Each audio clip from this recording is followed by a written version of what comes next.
Hello, I'm Brian Hancock with the Memphis Astronomical Society. On July 23rd, we celebrated the 25th anniversary of the discovery of the great comet Hale-Bopp. And it was quite the celebration this year because we were visited in July by the comet Neowise. Neowise was the best comet that the Northern Hemisphere has seen since, well, Hale-Bopp. And although its apparition cannot truly be compared to that of Hale-Bopp, it did put on quite a show, and it was visible, telling all, from a good dark location.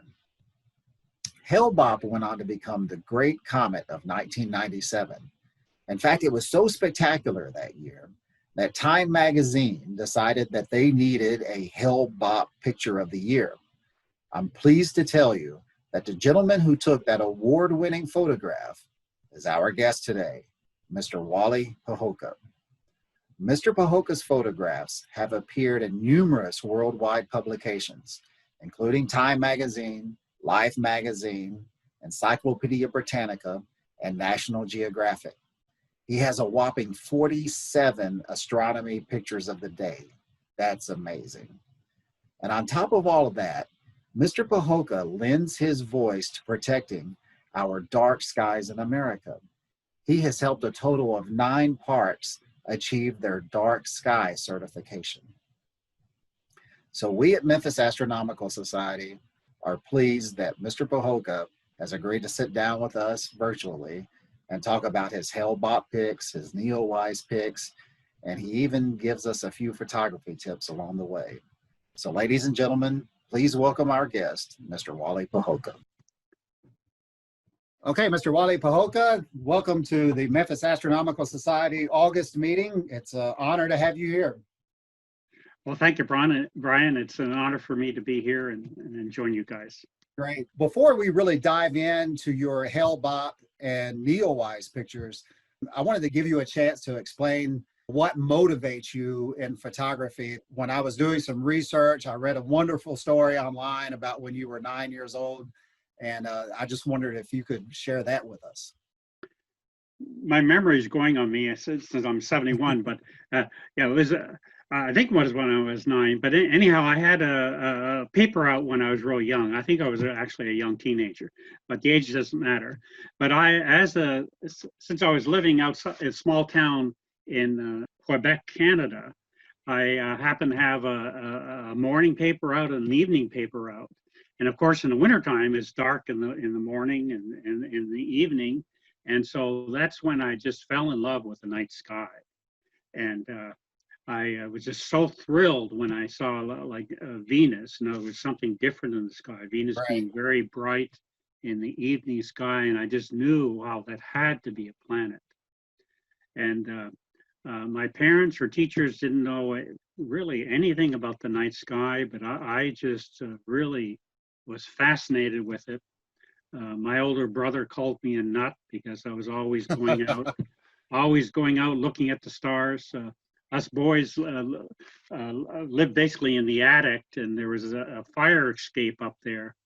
So I would go out the fire escape and just lay on the roof looking at the stars every night. And I can't tell you how many times my dad came out there and said, "Wally, what are you doing?" And I said, "Well, Dad, I just love looking at the stars." Right. And so something I guess you would say God just instilled in me. I lived in a pristine area, and it was very natural for me to enjoy the night sky.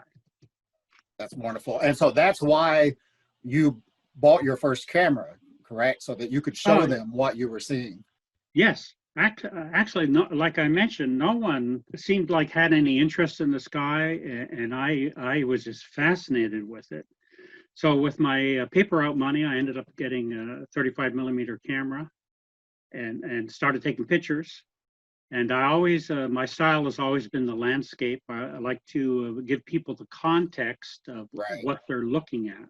Right. So I always included I took a picture of Orion over the forest, and I really wanted other people to understand that there's real beauty out there in the night sky. You were doing some photography, and some Cub Scouts had a fire built, and it was illuminating the landscape. And and you said, wow, that photograph turned out really well. I need to do Yes, that again. I need to replicate that. yes. Okay. That was in 1996 when I was in Joshua Tree looking at and photographing Comet Hyakutake, which was the great comet. A great comet the year prior to Hale-Bopp, as you may know. And yeah, I was out there and just photographing the comet like normal, and including the landscape. But in this case, the Cub Scouts fire lit up the landscape, so it made the landscape a little more dramatic.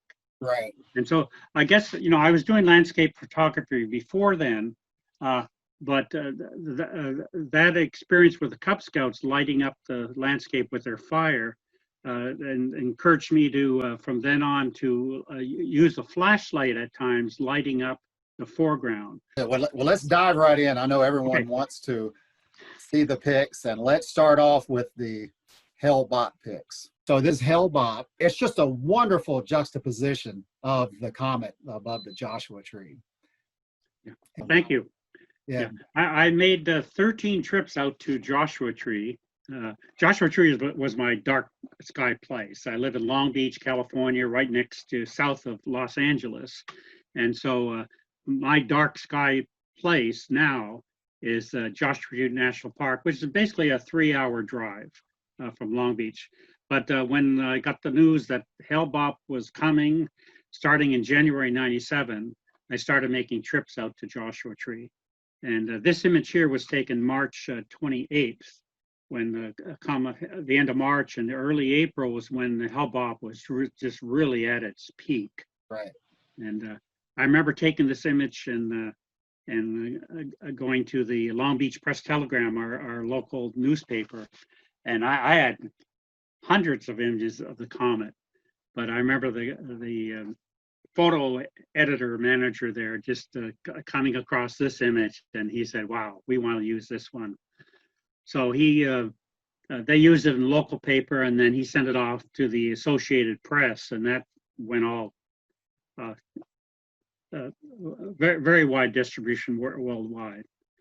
So that's one of my favorite images. Also, it also made Time magazine. I have another image that made Time magazine, but this made the weekly Time magazine copy. That's excellent. We'll go to the second Hale-Bopp image. This was taken again the time of Hale-Bopp's close approach. I'm tracking this on a tripod. Usually my style is this camera and on a tripod, but I'm tracking this on, on my telescope. I had a 2.4-inch Tasco telescope that I had since I bought from my paper route days in Canada. But this is, I think it was a couple of minute exposure. You could tell with the shadow on the rock. I call this hand rock. This hand rock that's Right. that looks like the hand of Earth is reaching up to make contact with the comet. Right. But in the time exposure here, 2-minute time exposure, the sky is setting, so that created the shadow around the rock there. Oh, okay. When I see this photo, I really can't help but think of the Sistine Chapel, the creation of Adam. It's got some similar motifs with that. Yeah, it's really wonderful. It's interesting. NASA has a site, you can still look at it today, on the Comet Hale-Bopp, and they have posted 5,100 images from around the world that people took, and they just submitted them to NASA, and NASA is basically hosting this website on Comet Hale-Bopp. This particular image, NASA happens to have as the header of that Right. web page. So that was a great honor. Right, and rightfully so. Thank you. And now this, of course, is one of my favorite images of the comet. This is again over Joshua Tree. Joshua Tree National Park not only has many Joshua trees, but it also it's a rock climber's paradise, a rock scrambler's paradise. So these are a part of the rock formations in Joshua Tree National Park. And this image was taken actually April 4th. And this actually made Time Magazine Picture of the Year that year. And just to clarify what Picture of the Year means, in other words, at the end of each year, Time Magazine, also Life Magazine, but anyway, Time Magazine publishes an edition of world events that year. And of course, Hale-Bopp was a world event. Right. And just like that year, 1997, like for instance, Princess Diana died and Mother Teresa died. So in the annual edition, they had a picture of iconic picture of Mother Teresa, also iconic picture of Diana. And for Hale-Bopp, they happened to pick this particular image. I think one reason I was published in so many places is just because of the style of photography. In other words, when Hale-Bopp came around, all the astronomers out there went out and bought the biggest telescope they could afford, so they could zoom in on the comet. Right. All the photographers that were interested in taking a picture of the comet, they went out and bought the biggest lens they could afford so they could zoom in on the comet. Right. But I just kept with my normal style of the landscape. In other words, the man in the street view of the comet. And so that's what the magazines and these publishing companies wanted. They wanted something that the everyday person can identify with. And that's basically the landscape style of astrophotography. Now, I did tell you before what I really love about your photography. If you've tried to do any photography at all, it's a very fine line between making sure you have enough contrast and enough color, but not crossing that line to where it's oversaturated or the contrast starts creating noise. And, yes. And you always have that perfect balance. Yeah, well, thank you. Well, it goes back to my roots, so to speak. When I first got my first camera, my intent was to show family and friends what I was looking at. And because I really enjoyed the night sky. I thought I've always just been fascinated with, God's creation every day, the sun rises, the moon rises. Right. But not only sun and moon, but the Venus and Orion rises, Orion sets. It's a continuous show before us. And I think it's just fascinating. And so I want to basically showcase some of that beauty to others. So I love just going out capturing these events that are happening basically nightly. Comets don't happen nightly, but there's always Orion rising, Orion setting. Right. There's always something going on out there that's of interest.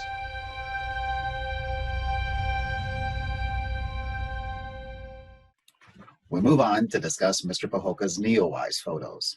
He took 2 trips to photograph Neowise, the first trip to photograph its morning apparition, and the second trip to photograph its evening apparition. We'll discuss 3 photos from each trip. We pick up the discussion talking about his photograph of Neowise from Death Valley and the visibility of Neowise's ion tail during its morning apparition. Higher elevations, as you'll see here in some of the other pictures, the ion tail really pops at high elevation. Well, I really like this picture because it reminds me of the first postcard I saw of yours because we're back at a 20 mule wagon. That's what I like to capture. When people see the 20 mule wagon, they know it's Death Valley. Right. So I try to capture something iconic on the land and something interesting in the sky, in this case, the comet. How long of an exposure is this? Okay, with an 85 millimeter lens, I was limited to, I think, 6 seconds, or else I would start getting the streaking. Right. Yeah, Okay. so 6 seconds, and it was wide open at I believe it was at f2.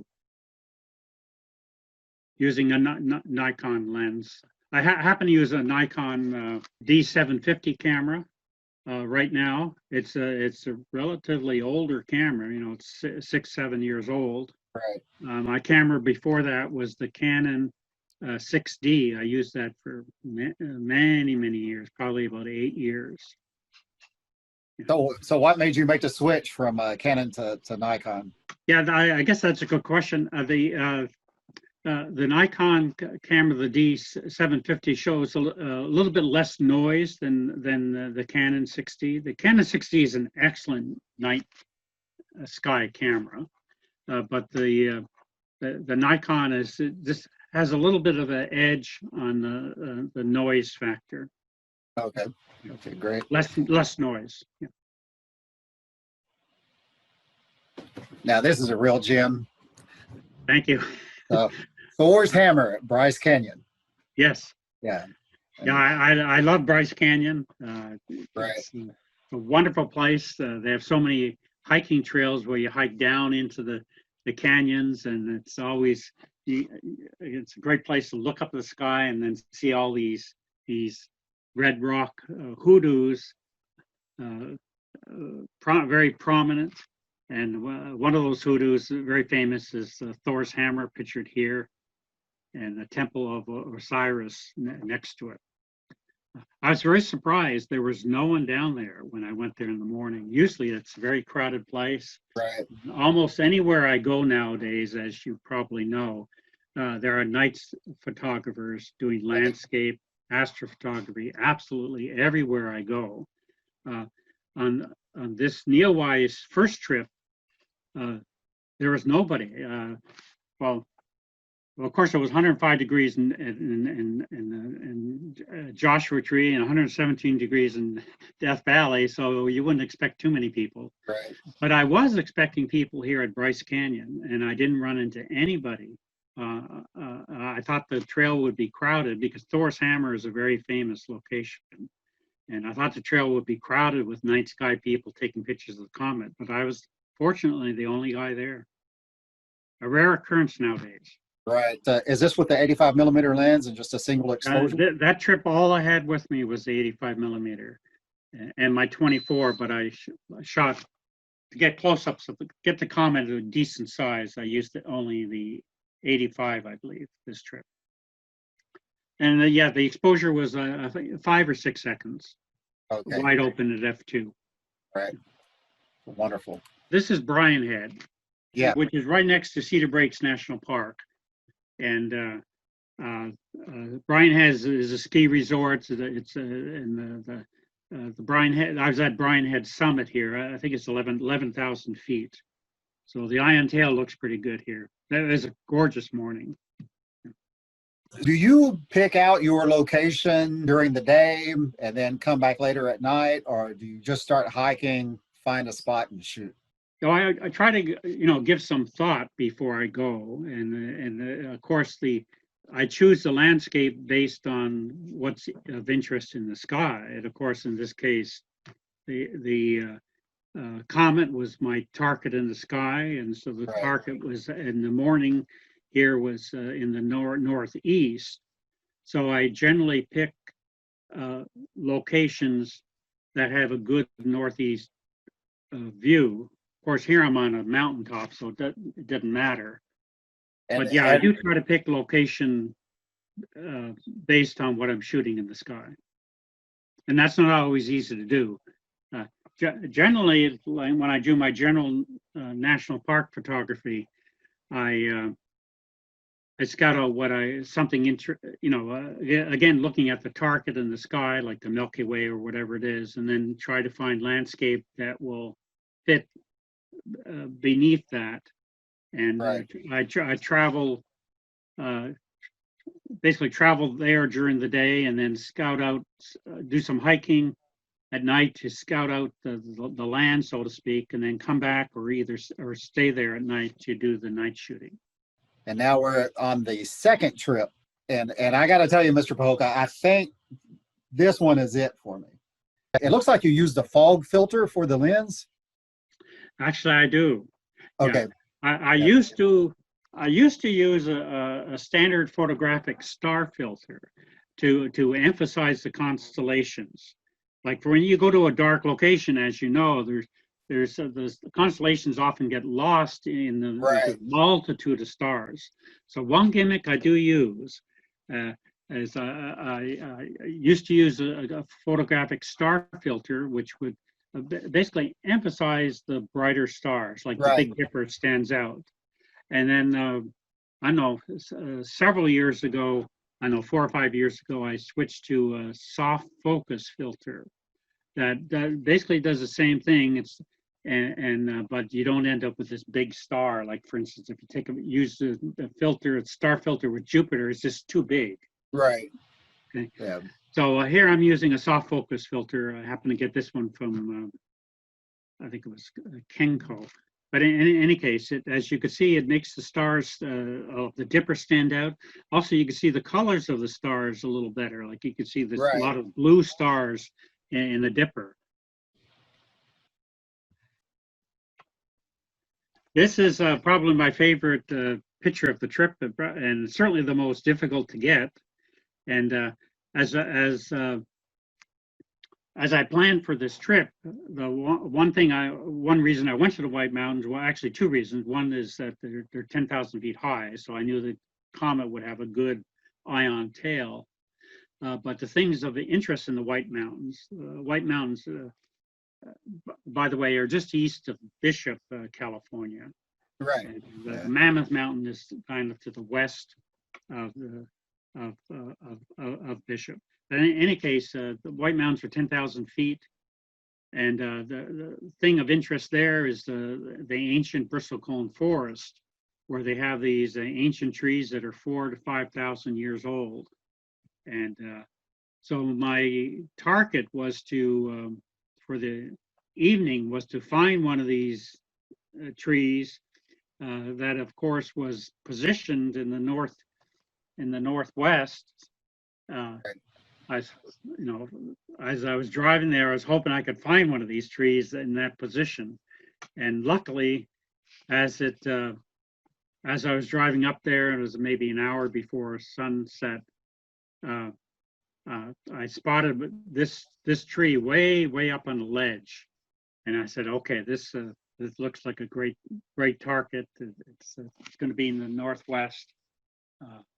But it was kind of a hike to get to, and also the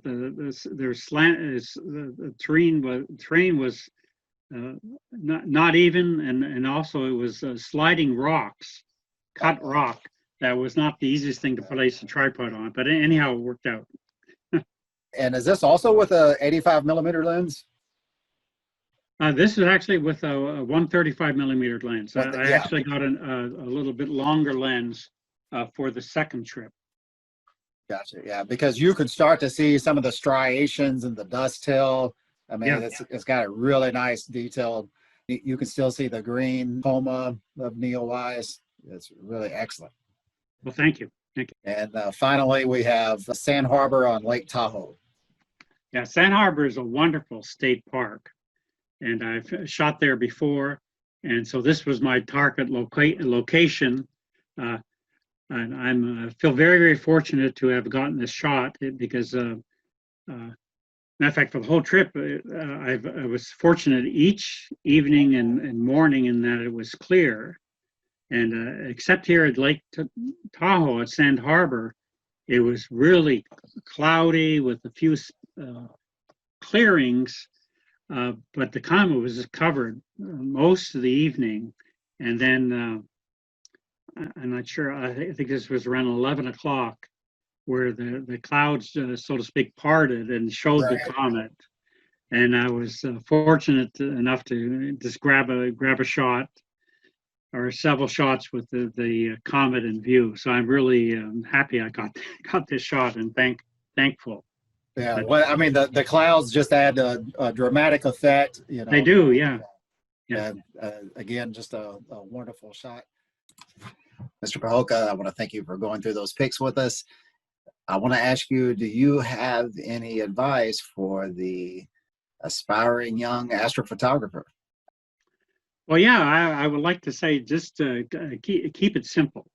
I know a lot of guys, when they get interested in astrophotography or astronomy, they often go out and buy, relatively expensive equipment, and then they continue to continually do so. It seems like a never-ending Okay, process. that sounds like me. Yeah. Sorry. Yeah. But my equipment is relatively simple. Just a camera and a tripod, and without tracking or telescope. And so that alone makes it relatively cheap. Yeah, the camera is $2,000 and the lens $1,000 or something like that. But once you invest that, you're done.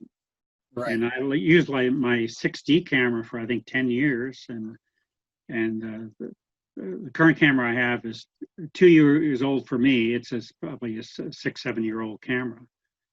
But you don't need to go out and be buying equipment every year. So I say keep it simple.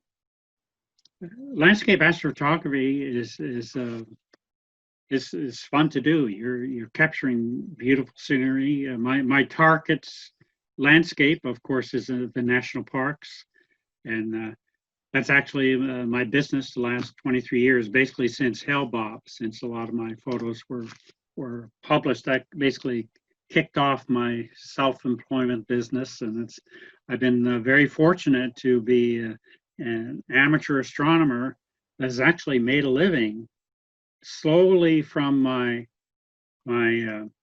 astrophotography, and I just basically go out to beautiful places, our national parks, and photograph the skies at night, and then I make souvenir products like bookmarks and magnets and note cards, sometimes photos on T-shirts that I sell at wholesale to the gift shops, and they sell at retail. So that's my main business. Before that, I was a boring accountant, was accounting manager and controller of a number of fairly high-profile companies, like a division of Nissan, North America, and then also General Dynamics is one of the few companies I work for. But I enjoy my four-corner office now of the national parks. It's much more enjoyable. Rather than counting money for some other people, I have a chance to showcase God's creation. Right. And I've been very, very fortunate to do what I love. Mr. Pacholka, there's a line from a poem by William Wordsworth that reminds me of you. The one line says, "The child is father of the man." And I think about that when you talk about your childhood passion and what you're doing now, that all of those dreams and those passions and that interest from your childhood has defined what you are now. Well, thank you. I'm going to end on a quote here myself that many of you probably seen the movie Chariots of Fire. Yes. And where the famous Olympian runner, Eric Liddell, he said that he said, God made me to run. And when I run, I feel his pleasure. And so I love that quote, and I feel that God has had a purpose in giving me an interest in the night sky and sharing it with others, and I do enjoy that purpose and sharing the night sky. So thank you for giving me an opportunity to do that again here. Well, the pleasure is all ours, I guarantee you. Thank you, Brian. Thank you, Mr. Pacholka. Okay, clear skies. Thank you.